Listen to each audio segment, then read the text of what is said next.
The call came Breathing. 911, what is the location of your emergency? on a warm October day. There's a baby that's in this residence. He's blue. 2-year-old Clifford Stark, known as Jace, was barely breathing. Wait a minute, the baby's blue? He was very blue and pale. He still is very kind of pale. Is he breathing? No, he wasn't. He was faint breathing at first. He's kind of coming around. He's still kind of like still crying. You know, it's very conscious. I mean, his arm was broke. Jace was rushed to Nationwide Children's Hospital, where he died the next day.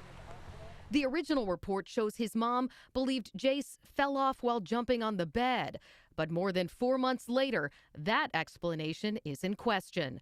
The coroner's report released this week shows a list of injuries ranging from bruises on his head and face to a cut lip and severely broken arm.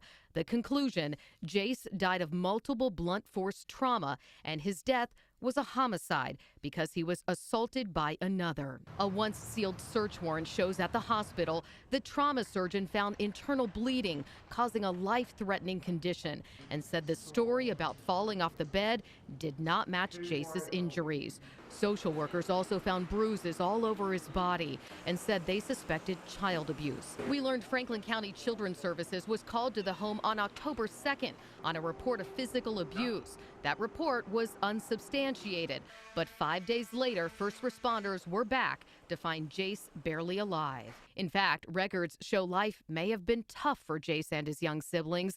His autopsy report shows previous trauma, including an incident roughly 1 year before his death. Jace also had excessive lice. So did his sister, along with scabies, according to the police report.